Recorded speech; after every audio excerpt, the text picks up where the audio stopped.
digno de toda honra y toda gloria. Gracias. Gracias, Cordero de Dios. Gracias. Gracias, Señor Jesús. Maravilloso eres. Gracias a Dios. Sea el nombre de Jehová bendito. Aleluya.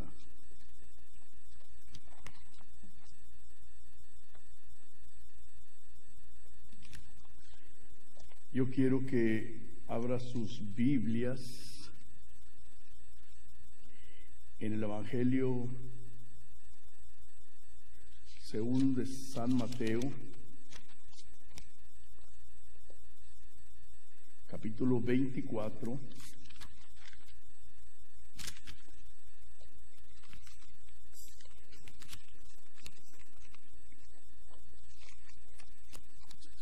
Téngalo listo ahí. Estoy buscando algo que tenía aquí que según había guardado, pero no lo encuentro. Okay. El Evangelio según San Mateo en el capítulo 24. Amén. Gloria a Dios.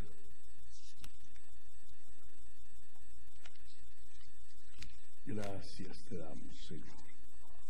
Gracias porque tú eres bueno, tú eres grande, lleno de amor y de misericordia.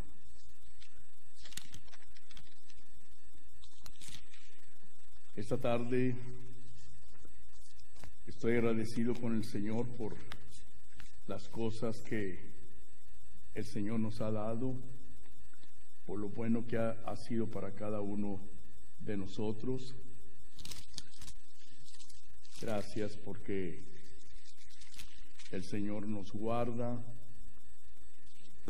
y el Señor es bueno, hermanos. ¿Cuántos saben que el Señor es bueno? Amén. Muy bien. Bendito sea el nombre de Jehová. Estoy agradecido con el Señor porque el Señor ha sido con nosotros y aunque he tenido una semana un poco con dificultad, puesto que mi esposa ha estado enferma durante toda la semana, pero en medio de todo esto agradecemos al Señor porque el Señor es con nosotros. Y hace mucho que no canto, y yo quiero agradecer al Señor a esta tarde con un canto. Lo hago para honrar y glorificar al Señor, sabiendo que el Señor es bueno con cada uno de nosotros.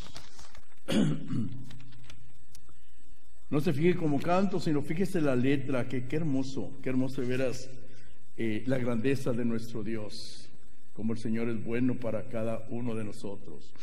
Dice el canto de esta manera, en el nombre que es sobre todo nombre. Dice: al contemplar tu grandeza, oh Dios, las estrellas, la luna y el sol, esos cielos que unidos a la expansión cuentan tu inmensa gloria, pero los ríos y los lagos, los montes, los valles y el mar, tu poder, tu virtud, tu bondad, tu amor glorioso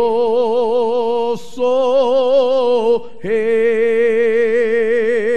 El canto del ave me habla de ti, el llanto de un niño al nacer, el grato perfume que exhala la flor, la belleza de un atardecer. pero la obra más grande, Señor, donde todo tu amor se mostró, fue salvar del pecado y la condenación mi pobre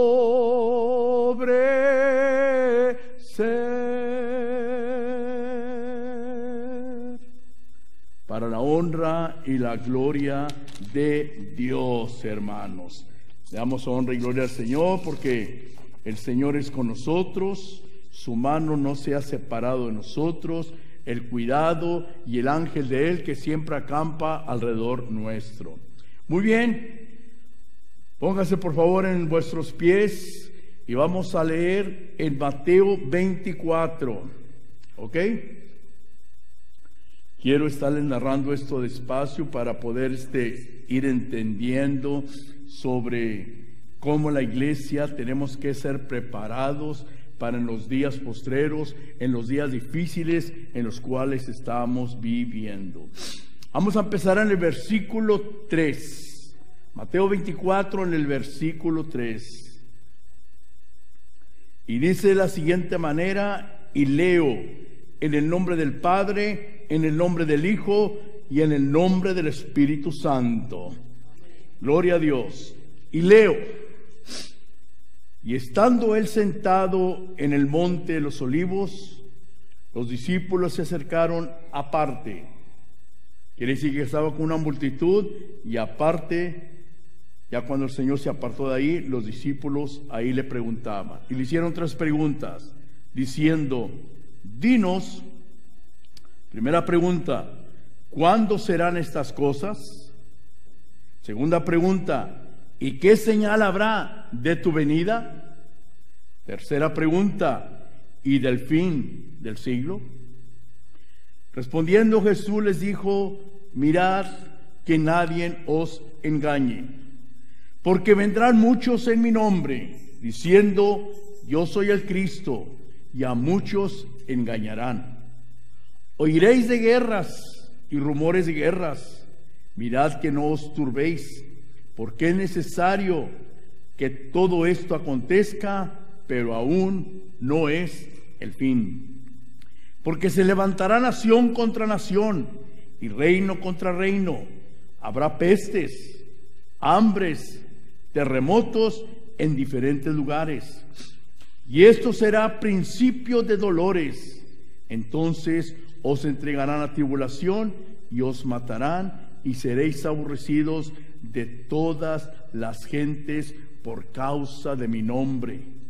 Muchos tropezarán entonces y se entregarán unos a otros y unos a otros se aborrecerán. Y muchos falsos profetas se levantarán y engañarán a muchos. Y por haberse multiplicado la maldad, el amor de muchos se enfriará. Mas el que persevere hasta el fin, este será salvo. Diga conmigo, este será salvo. Amén. Tome su lugar.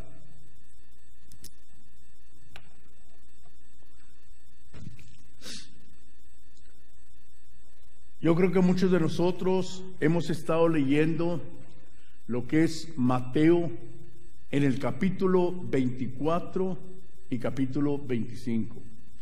Quizás lo hemos leído de una manera o de otra y quizás nuestra mente finita pues hemos interpretado la palabra o las profecías de este libro en una manera que creemos nosotros que esa es la correcta. Yo quiero esta tarde hablar despacio, entendible, lo que en realidad el Evangelio de Mateo quiere decirnos. Número 1, fueron 3 preguntas que los mismos discípulos le hicieron a Jesús. Y no se lo hicieron delante de las personas, se lo hicieron aparte. ¿Por qué lo hicieron aparte? Porque hay cosas que cuando el Señor hablaba en parábolas, a veces ni los mismos discípulos entendían qué es lo que en realidad el maestro estaba hablando, o a qué se refería, o cuál era el objetivo de esa parábola. Y gracias a Dios que tiene un maestro que estaba dotado de sabiduría y les podía explicar exactamente cuál era el propósito de cada mensaje o cada parábola que de sus labios salía. Lo pusieron aparte. Ahora, estos capítulos 24 y 25 de Mateo son conocidos como el discurso del Monte de los Olivos. Esta tarde le he puesto como tema al mensaje: aún no es el fin. Aún no es el fin. Estamos entrando en diferentes situaciones, pero si nos ponemos en realidad a estar relatando y a estudiar la palabra, como siempre digo yo, escudriñen la palabra con entendimiento, pidan sabiduría de lo alto del Espíritu Santo para hacer entendible qué es lo que estamos leyendo.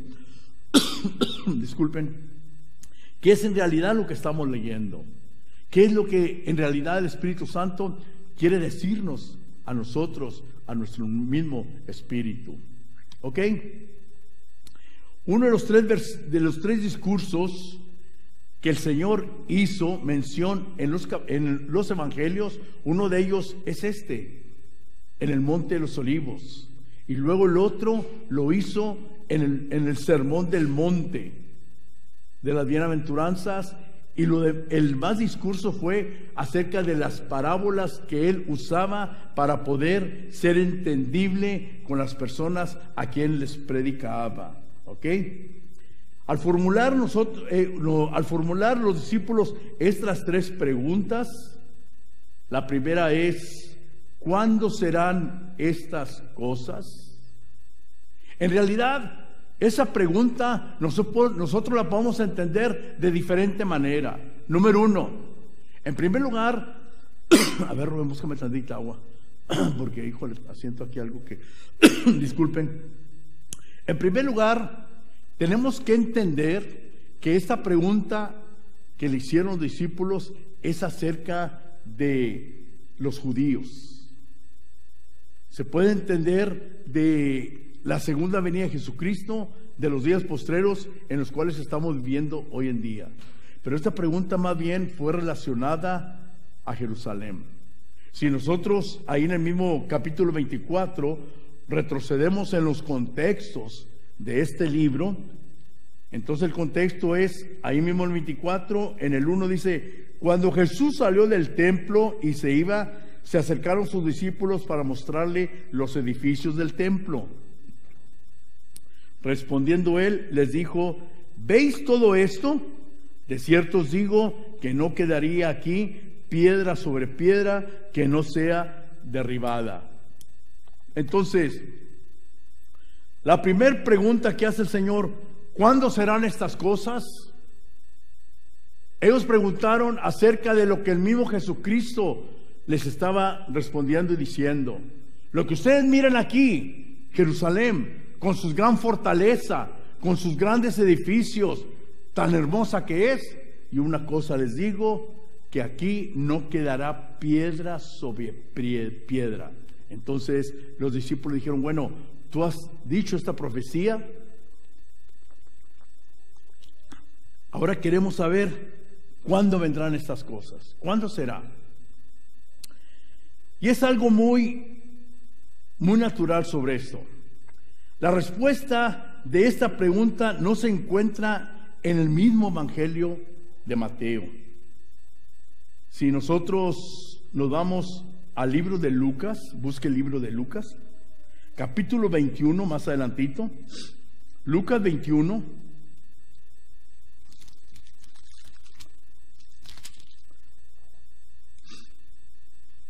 Quiero que todos lo tengan porque yo quiero que entiendan perfectamente. La primera pregunta, el Señor le da una respuesta, pero la respuesta no está en el mismo Evangelio de Mateo en el cual estuvimos leyendo, sino esta respuesta está en Lucas 21. En el versículo 20 dice: pero cuando veréis a Jerusalén rodeada de ejércitos, sabed entonces que su destrucción ha llegado. ¿Está captando? Esta pregunta, esta profecía era para los mismos judíos en ese tiempo. ¿Cuándo se cumplió esta profecía? En el año 70 de nuestra era. ¿Ok? Ahí se cumplió esta profecía. Entonces, esto sucedió en el año 70 de nuestra era, cuando los romanos rodearon la ciudad de Jerusalén y abrieron una brecha en las murallas que la rodeaban. Entrando a ella, hicieron grande matazón. Ahí mismo en Lucas 21, y si nos vamos al versículo 24, dice: y caerán a filo de espada, y serán llevados cautivos a todas las naciones, y Jerusalén será hollada por los gentiles hasta que los tiempos de los gentiles se cumplan. ¿Qué quiere decir esto, hermanos? Ahora sí ponga atención. En ese año 70 exterminaron a Jerusalén. No quedó piedra sobre piedra. Los hermosos edificios, la gran muralla que era una fortaleza de que estaba segura Jerusalén, no había quedado absolutamente nada. Mataron niños, mataron el ganado, mataron los hombres, y los pocos hombres judíos que habían escapado de esa matazón se esparcieron en la tierra. Por eso dice aquí mismo Lucas que eso se iba a venir cumpliendo en el tiempo de los gentiles. ¿Cuál es el tiempo de gentiles? Nuestro tiempo. Hoy en nuestro tiempo. En la misma era del año 70 transcurrieron mil y fracción de años para que esto se cumpliera. En el año 1948, Nueva Jerusalén volvió a juntarse.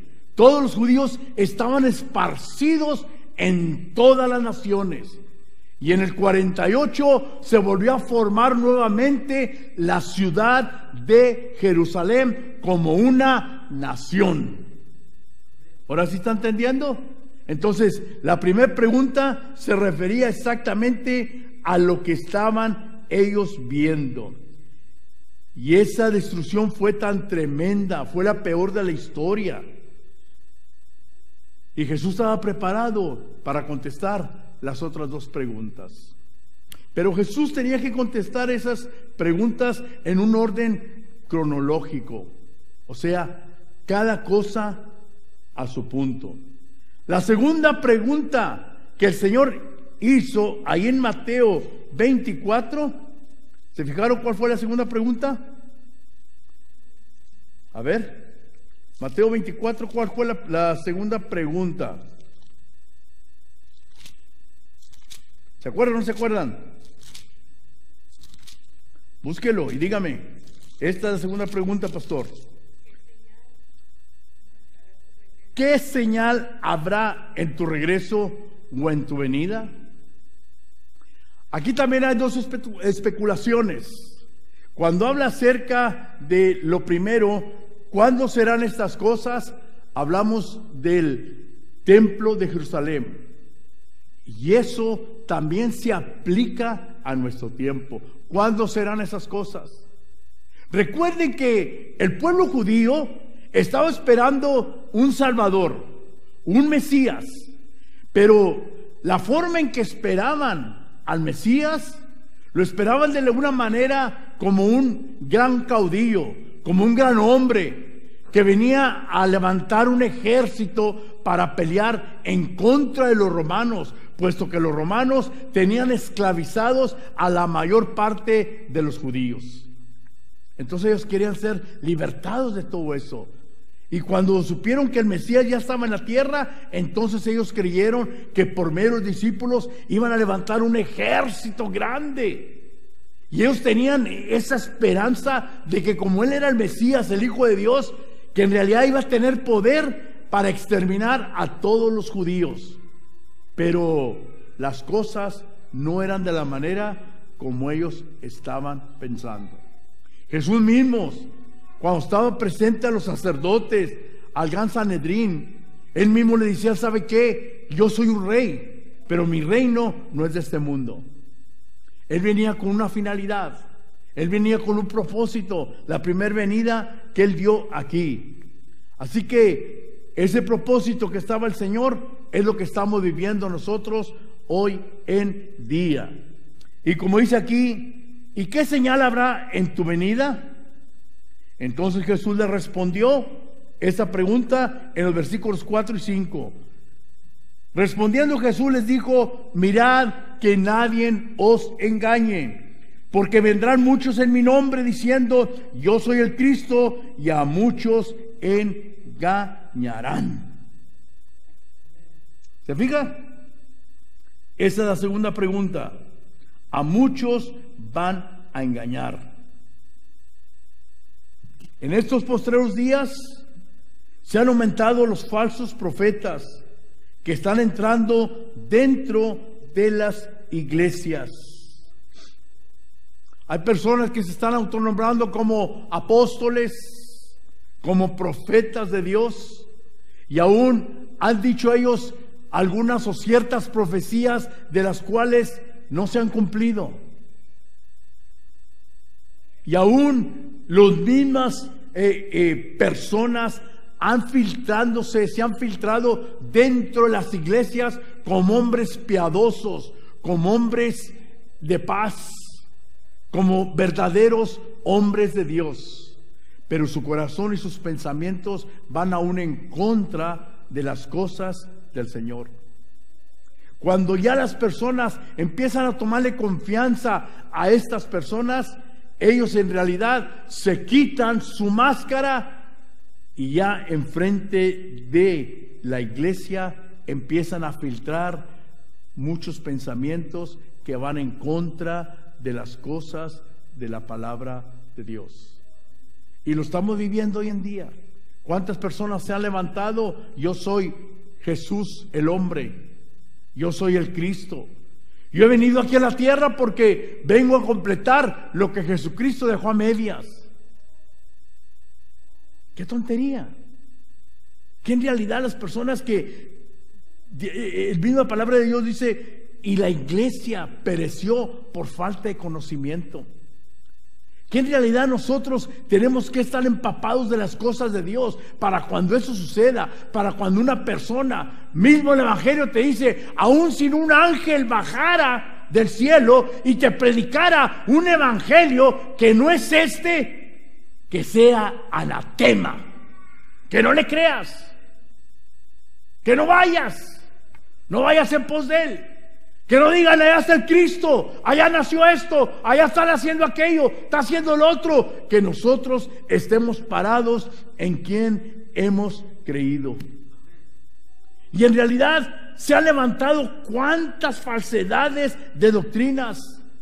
Y esas falsas doctrinas, esos falsos apóstoles, esos falsos profetas están acarreando y están levantando ejércitos de gente.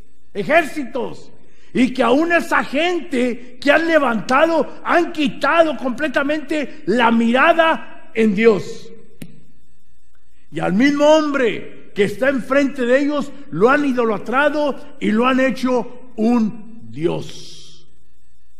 Y ha hecho cuantas cosas dentro de las iglesias, metiendo situaciones paganas, bailes paganos.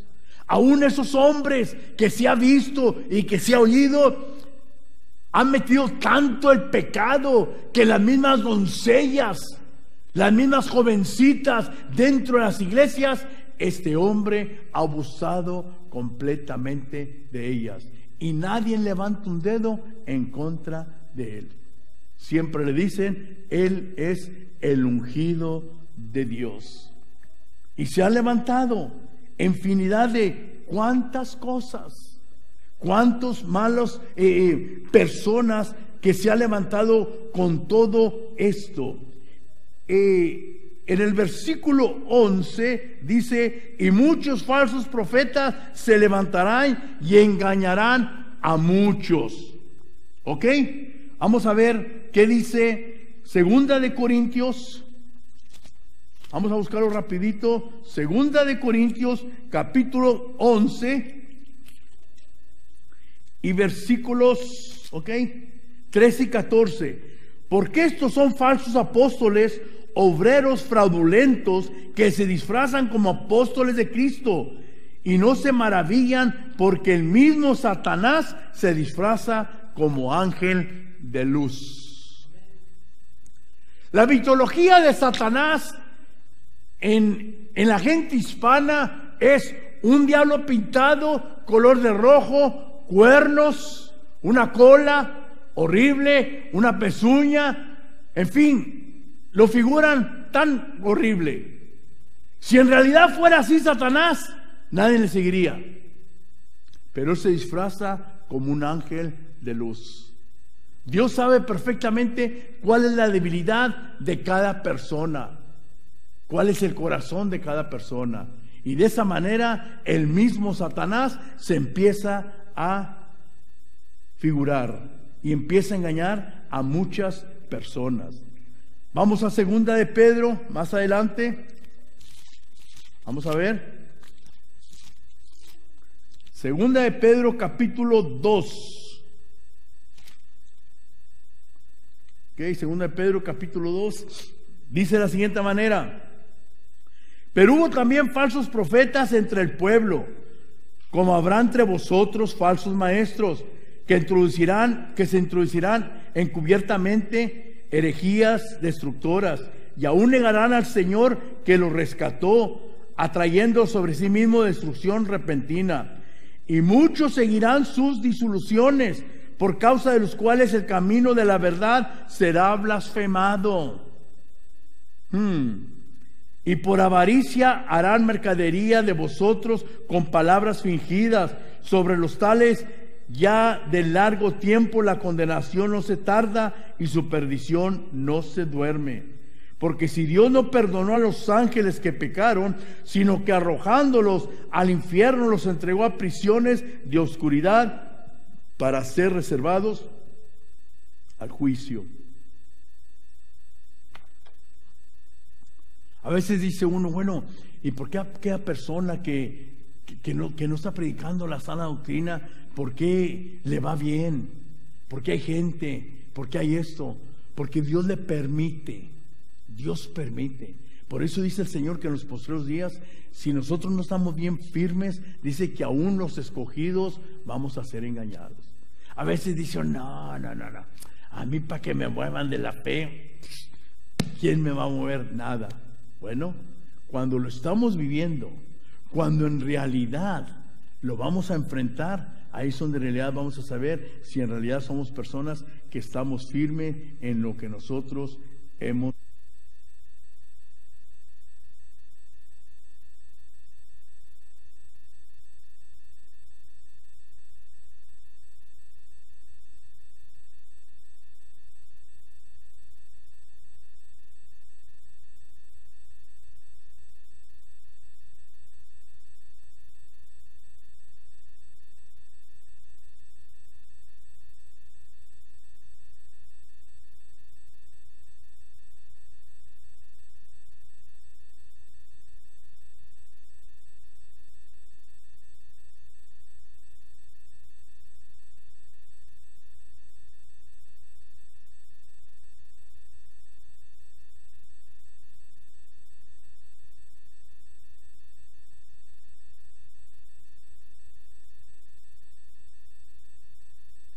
El 2.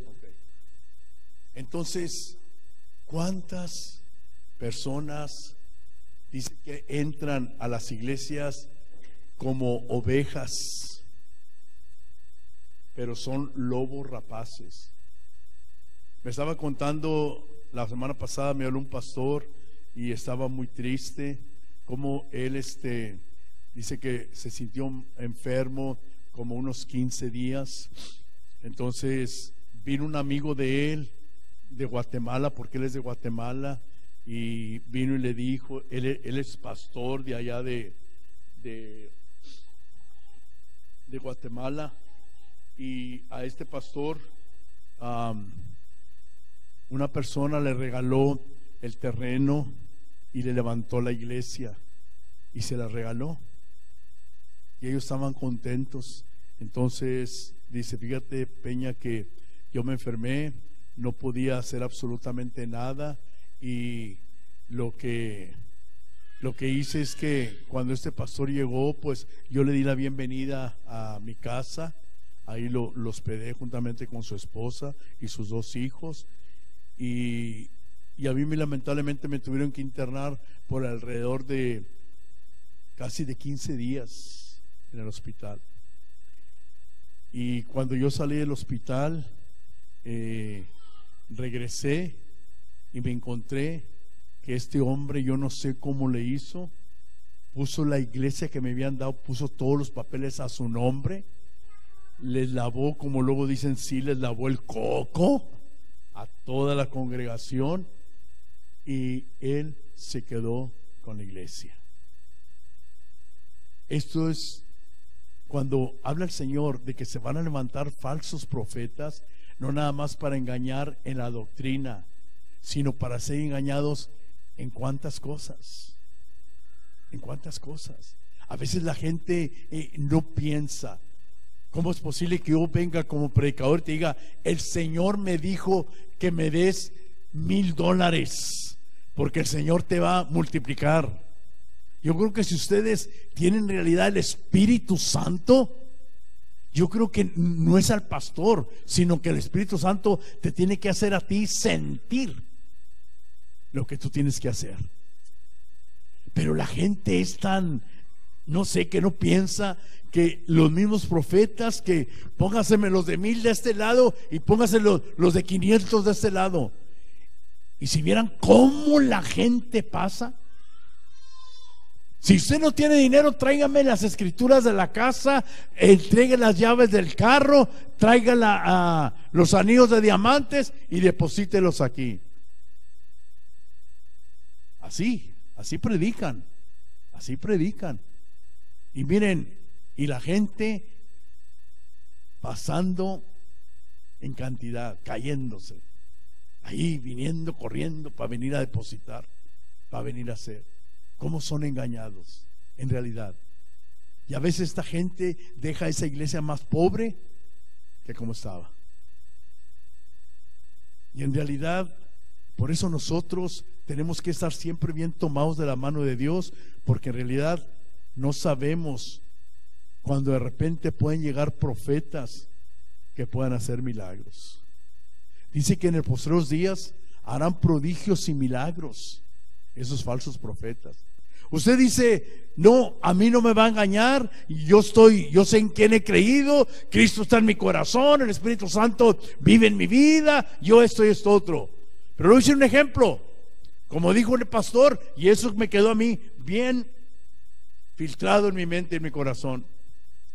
Si usted es una persona que tiene tiempo de estar orando al Dios verdadero, y como el tiempo de Dios no es nuestro tiempo, y usted tiene una enfermedad incurable y tiene tiempo que usted está orando a Dios y no ha pasado absolutamente nada, o tiene un problema que es tan difícil y que no ha sido resuelto, y viene un falso profeta y viene y hace un milagro en su vida, ¿lo seguirá o no lo seguirá?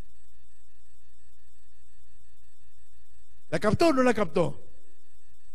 Entonces, en realidad, ¿en quién hemos creído? Segunda de Pedro, en capítulo 2. ¿Ya lo leímos o no? ¿No, verdad?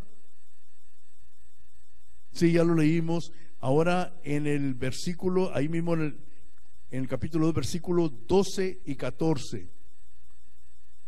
Pero estos, hablando mal de cosas que no entienden, como animales irracionales, nacidos para presa y destrucción, perecerán en su propia perdición, recibiendo el galardón de su injusticia, ya que tienen por delicia el gozar de deleites cada día. Estos son inmundicias sin manchas, quienes aún mientras comen con vosotros se recrean en sus errores. Hermanos, tenemos que cuidarnos. Tenemos que saber de veras en quién estamos creyendo.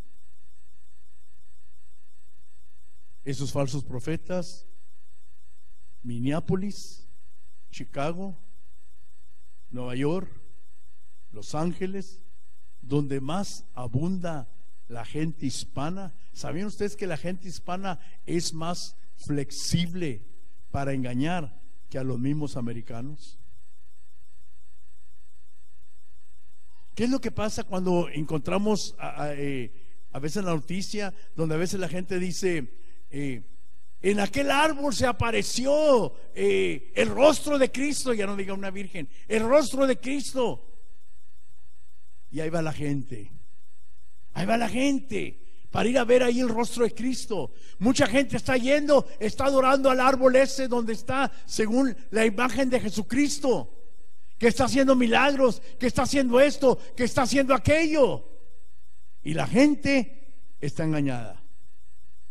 Y lamentablemente hay muchos cristianos y creyentes que se dejan mover fácilmente con doctrinas falsas. Entonces, hermanos, nosotros tenemos que estar preparados. Amén. Gloria a Dios, que el Señor tenga misericordia de nosotros. La tercera pregunta: ¿cuándo será el fin de esto? Jesús dirigió su mirada hacia el futuro de la humanidad. En años atrás hubo cuántas cosas. Ahí mismo vamos a regresarnos a Mateo 24. ¿Ok? Ahí en Mateo 24, donde dice: y el fin del siglo. Dice: oiréis de guerras y rumores de guerras. Mirad que no os turbéis, porque es necesario que todo esto acontezca, pero aún no es el fin.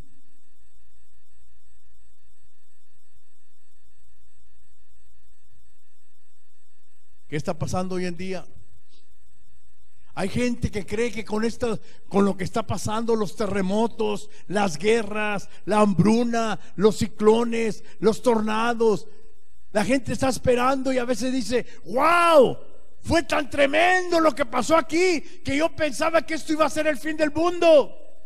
Hermanos, déjenme decirle algo: estamos entrando en un principio de dolores, pero aún no es el fin. El mundo no se va a acabar, hermanos, créanlo. El mundo está reservado para el fuego. Para eso está reservado el mundo. ¿Y qué es lo que va a suceder? Esto va a suceder en el tiempo del Señor. Se ha hablado tanto de guerras, de terremotos, y aún el mundo no se ha acabado. La Segunda Guerra Mundial, en el siglo pasado, pensaron que eso era el fin. La bomba de Hiroshima, pensaron que eso era lo peor, que ya de ahí ya el mundo no iba a existir. Pero aún hasta ahorita el mundo sigue existiendo. Pero Dios nos quiere llevar a algo más grande. Pero ¿qué sucede hoy en día? Ya no hablemos de los acontecimientos, ya no hablemos de lo que está pasando allá afuera. Hablemos de la iglesia del Señor. ¿Cómo está la iglesia del Señor hoy en día? La mayor parte de las iglesias están dormidas, resfriadas. No, pastor, no creo que esto suceda. Ok, la Biblia dice: y por haberse multiplicado la maldad, el amor de muchos se enfriará. Ya la gente no tiene amor para las cosas de Dios. Aún aunque estén viviendo problemas, en situaciones negativas, ellos tienen la esperanza que así como vino el problema, así se va a ir. ¿Para qué queremos a Dios? Hay gente allá afuera que un tiempo estuvo caminando dentro de los caminos del Señor. Era gente como Dios la usaba de una manera tan especial, como la misericordia de Dios empezó a tener prodigios y maravillas y milagros en su vida, con sus familias, y son personas que ya no están dentro del camino del Señor. Jesucristo, cuando anduvo en la tierra, Él sanó a 10 leprosos. ¿Se acuerda? ¿Se acuerda de eso? Ok. ¿Cuántos regresaron a agradecerle al Señor? ¿Cuántos? No han leído, es la palabra esa. Regresó 1. ¿Dónde estaban los 9? ¿No fueron los 10 que recibieron la bendición de Dios? Hoy en día, ¿cuántas personas llegan a la casa de Dios? Pastor, ore por mí porque necesito un milagro. Pastor, ore por mí porque tengo los papeles en migración. Pastor, ore por mí porque necesito un trabajo. Pastor, ore por mí porque mi hija tiene leucemia. Pastor, ore por mí por esto y esto otro. Y la iglesia en ayuno y en oración, clamando a la misericordia de Dios, y sucede el milagro. Toman el milagro. ¿Y dónde están? ¿Dónde están? Ahora usted se pregunta, bueno, si Dios ya sabía que estas personas no iban a permanecer en su camino, mi pregunta es, ¿por qué Dios los sanó? ¿Por qué? Por su misericordia. ¿Por qué Dios te salvó a ti? ¿Por qué Dios te salvó a ti? Por su misericordia. Por su misericordia. La gente tiene el pensamiento de que la tardanza de Jesucristo todavía va a faltar, y ellos dicen, hay que seguir disfrutando la vida porque la vida es corta, y ya cuando Cristo venga yo ya me arrepiento y estoy listo para irme con Él. Las iglesias ya no tienen la pasión de antes. Y hay cristianos dentro de muchas iglesias que están viviendo con los pensamientos de antes. No, yo antes cuando empecé yo sentía el primer amor. No, yo antes de veras que sentía la presencia de Dios. No, yo antes evangelizaba. No, yo antes hacía esto. No, yo antes todo.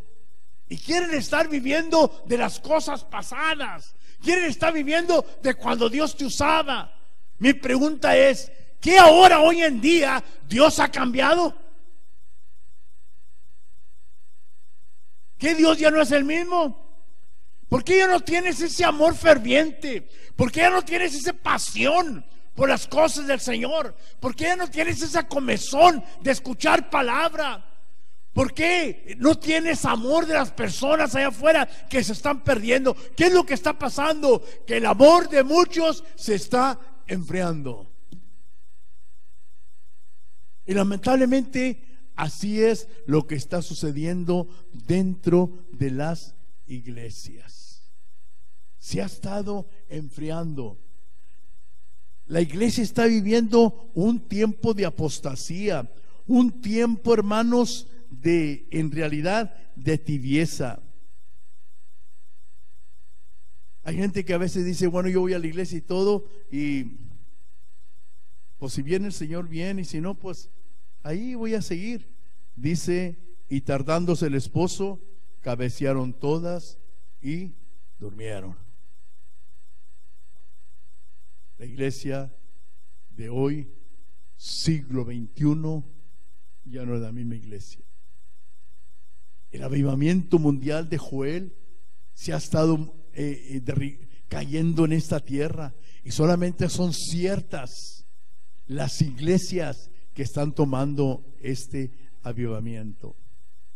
Es necesario, hermanos, de que nosotros despertemos, de que nosotros de veras dejemos las cosas allá atrás. Pastor, ¿cómo puedo dar yo fruto en la iglesia? Yo quiero saber más, yo quiero llenarme más del Señor. Abra su Biblia en Gálatas. Ahora sí vamos a leer Biblia. Qué bueno, me da gusto. Gálatas 5. ¿Ok? Gálatas 5, en el versículo 19 dice: y manifiestas son las obras de la carne, que son adulterio, fornicación, inmundicia, lascivia, idolatría, hechicería, enemistades, pleitos, celos, iras, contiendas, disensiones, herejías, envidias, homicidios, borracheras, orgías y cosas semejantes a esta, acerca de las cuales os amonesto, como ya os he dicho antes, que los que practican tales cosas no entrarán en el reino de Dios.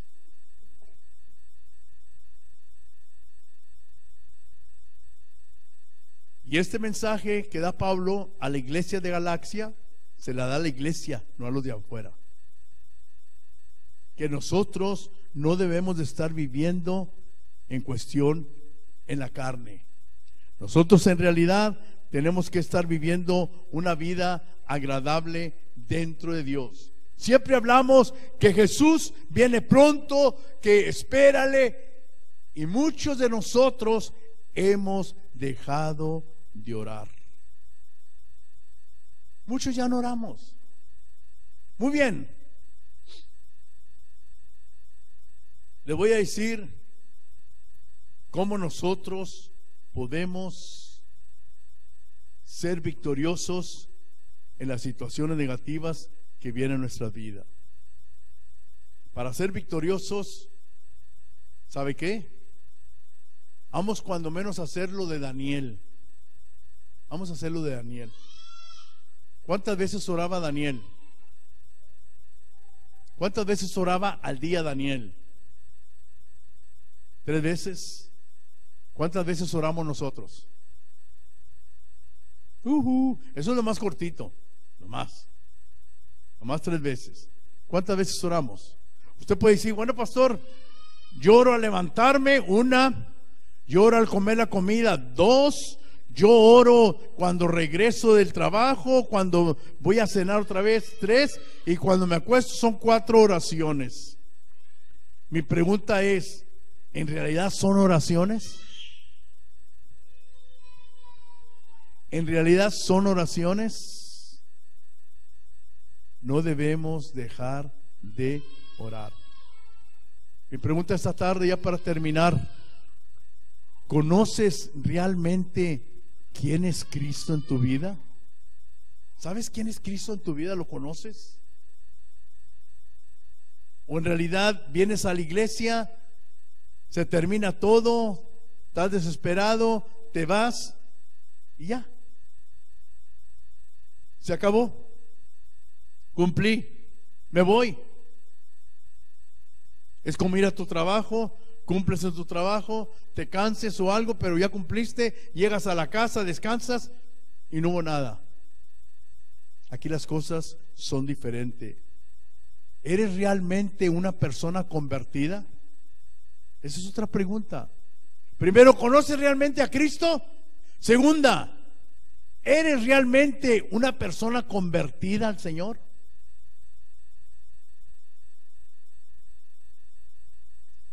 Tercera pregunta, ¿estás listo para cuando Él venga? Cuarta pregunta, ¿estás viviendo una verdadera vida en Cristo? Pastor, ¿cómo es vivir una vida verdadera en Cristo? Vamos a aprender esta tarde. Abra sus Biblias en Efesios, capítulo 4.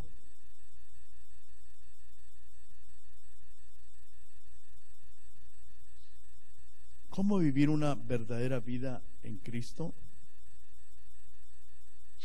Voy a leer despacio y escuche. Esto pues, Efesios 4, ¿ok?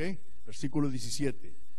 Esto pues digo y requiero en el Señor, que ya no andéis como los otros gentiles que andan en la vanidad de su mente, teniendo el entendimiento entenebrecido, ajenos de la vida de Dios por la ignorancia que en ellos hay, por la dureza de su corazón. Estamos hablando de una vida verdadera en Dios, los cuales, después que perdieron toda sensibilidad, se entregaron a la lascivia para cometer con avidez toda clase de impureza. Mas vosotros ¿no habéis aprendido así de Cristo? Si en verdad le habéis oído y habéis sido por él enseñados conforme a la verdad que está en Jesús, en cuanto a la pasada manera de vivir, despojaos del viejo hombre, que está viciado conforme a los deseos engañosos, y renovaos en el espíritu de vuestra mente, y vestidos del nuevo hombre, criados según Dios en la justicia y santidad de la verdad. Por lo cual, desechando la mentira, hablad verdad cada uno con su prójimo, porque somos miembros los unos de los otros. ¿Está entendiendo la vida que quiere Cristo de nosotros? Airaos, pero no pequéis. No se ponga el sol sobre vuestro enojo, ni deis lugar al diablo. El que roba, no robe más, sino que trabaje, haciendo con sus manos lo que es bueno, para que tenga que compartir con él que padece necesidad. Ninguna palabra corrompida salga de vuestra boca, sino que la que sea buena para la necesaria edificación, a fin de dar gracias a los oyentes. No contristéis al Espíritu Santo de Dios, con el cual fuiste sellados para el día de la redención. Quítese de vosotros toda amargura, enojo, ira, gritería, maldicencia y toda malicia. Antes, sed benignos unos con otros, misericordiosos, perdonándonos unos a otros, como Dios también os perdonó a vosotros en Cristo Jesús. Esa es la vida que quiere Dios de nosotros. Esa es la vida que quiere Dios de nosotros. Tenemos que estar preparados. Los rumores están donde quiera. Miren, hermanos, lo que debemos de hacer nosotros es vivir un día a la vez. Vívalo. Que cuando nosotros nos dispongamos a venir a la casa de Dios, deje las preocupaciones allá afuera. Es más, déjelas aquí en el parqueadero, ahí déjenlas. Ya, si usted quiere ir y volverlas a cargar, bueno, ahí usted. Pero déjelas.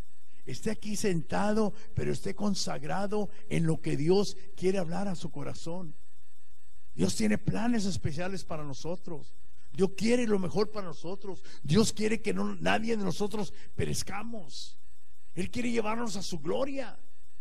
Él quiere, como Él dijo, yo quiero que ustedes estén donde yo estoy. Voy pues a preparar lugar para cuando yo estoy, vosotros también estéis. En la casa de mi Padre hay muchas moradas. Él viene pronto por nosotros. Y yo siempre les he dicho y les vuelvo a recalcar, son dos cosas inevitables en la tierra: la muerte y su venida. Nadie puede detener la muerte. No hay poder humano, no hay ciencia, aunque sea multiplicada, que puede decir, ¿sabes qué? Este hombre no va a morir. Por la ciencia le vamos a dar vida. Todavía no hay eso. Todavía no lo hay. Y yo creo que ni lo va a haber, porque aquí el que da la vida es Dios. Él es el que nos da la vida. Todas las cosas dependen de Él. Todo. Entonces, hermanos, este es un tiempo de renovarnos. Es un tiempo de levantarnos. Es un tiempo de decirle, Señor, aquí estoy. Como el canto que acabamos de escuchar, mi vida está en tus manos. Haz lo que quieras con ella. Prepárese. Cristo viene pronto. Lo crea usted o no lo crea. Aunque la gente dice se ha tardado porque Él quiere que tú seas salvo. ¿Se imagina? Si el Señor hubiera venido cuando estuviéramos en el mundo, ¿qué sería de nosotros? ¿Dónde estaríamos? En una condenación. Ya hubiéramos pasado la gran tribulación aquí conociendo al anticristo. Pero en su amor y en su misericordia fuimos alcanzados en el tiempo de Dios. Así que, hermanos, yo les digo en el nombre del Señor, levántese, procure vivir una vida recta delante de Dios. ¿Sabía que usted y yo somos cartas leídas ante los ojos de las personas? Las personas nomás no se están fijando en nosotros, no se fijan en los demás, porque los demás están igual que ellos. Se fijan en nosotros, aquellos que vienen a la iglesia. ¿Qué hace? ¿Cómo es posible que acabamos de leer ahorita? ¿Cómo es posible que de tu boca también salgan cosas que no agraden a Dios? En una fuente no puede salir agua dulce y agua amarga. O es amarga o es dulce. Iglesia de Dios, prepárese, conozca realmente a Jesucristo, viva realmente una vida como una persona convertida al Señor. Hay que amarnos unos a otros, hay que perdonarnos. Cuando de veras el Espíritu Santo está reinando en nuestros corazones, no nos miramos defectos ninguno, nadie. Dios no hace acepción de personas y nosotros tampoco. Hay que estar en nosotros. Cuando hay que ayudar a la familia de la fe, hay que ayudarla en todos los aspectos, levantarnos. El Señor quiere que estemos unidos unos a otros. Que en realidad, cuando alguien diga, estuve pasando por esta enfermedad, haga suyo ese problema. Como era que mi esposa ha estado enferma, ustedes también. ¿Sabe qué, pastor? Dígale a la pastora que estamos orando. Ahora, ahorita ella no puede recibir ninguna visita porque usted sabe bien que eso se contagia y no queremos que nadie se enferme, menos los niños chiquitos. Por eso mi esposa, aunque ya está un poco mejorcito, pero digo, no vayas así. Ahí está el pelón y ahí está la gorda. Olvídalo. Son niños que van a captar ese virus. O Rubén o cualquiera que estemos aquí, hermanos. Entonces uno también tiene. Uno tiene que ser también sabio. Si usted también está enfermo de una manera u otra, ¿para qué viene a contagiar aquí? Dios sabe las cosas. Pero en realidad tenemos que nosotros, en realidad, saber quiénes somos. Si somos verdaderos personas que amamos a Dios, tenemos que amarnos. Yo tengo que amar a Roberto. Aunque Roberto pueda venir nomás los domingos, gracias a Dios y todo, no importa. Un mensaje, una llamada. Roberto, ¿cómo ha pasado esta semana? ¿Cómo estás? Muy bien, hermano, gracias. Eso da aliento. Como anoche que oía yo, dice, un saludo, algo.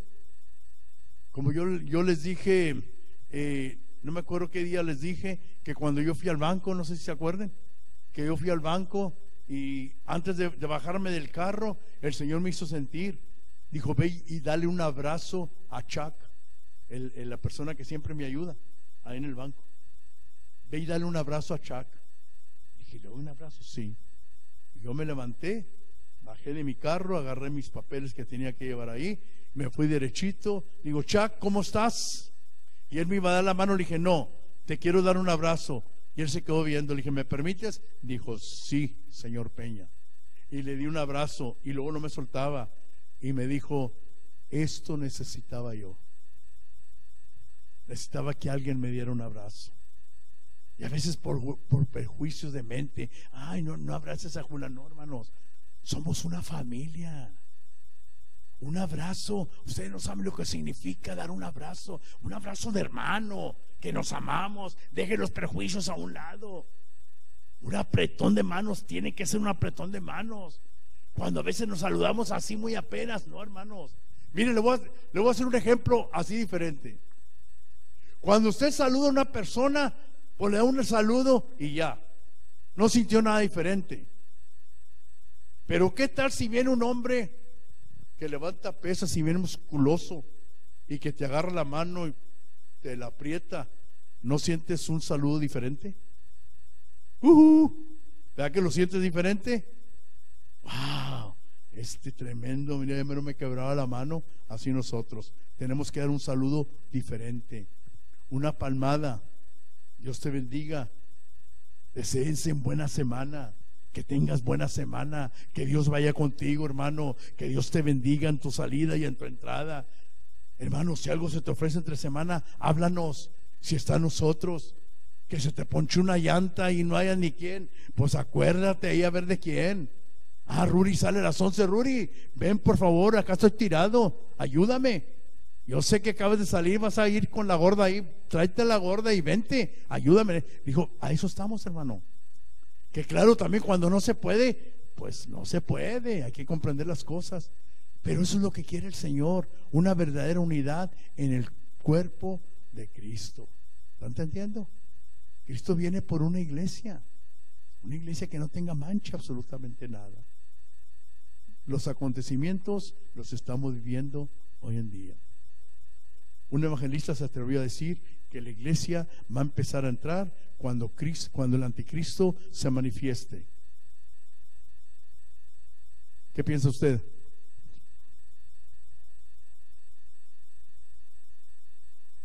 ¿Ustedes van a entrar para conocer al anticristo? No. El apóstol dice que hay un ministerio, que haya un elemento que está impidiendo, que está estorbando para que él sea manifestado. Hasta que ese elemento sea quitado del medio, entonces él se manifiesta. ¿Qué es ese elemento? La iglesia. Quizás vamos a entrar a diferentes situaciones como están ahorita el mundo, pero antes de que se manifieste el inicuo, el hombre de perdición, antes de que él se manifieste, la iglesia es quitada de aquí. Y yo, como vuestro pastor, lo que más deseo es que aún los que somos aquí, yo no quiero que nadie se quede, hermanos. No quiero que nadie se quede. Que si estoy un día aquí predicando, que no nada más yo sea arrebatado. Oh, pastor, ¿usted por qué es pastor? No, porque uno trata. Ahora que va a haber dificultades, que usted, entre más trate usted de buscar a Dios, más el diablo lo va a atacar. Tiene que estar preparado. Póngase de pie a esta hora.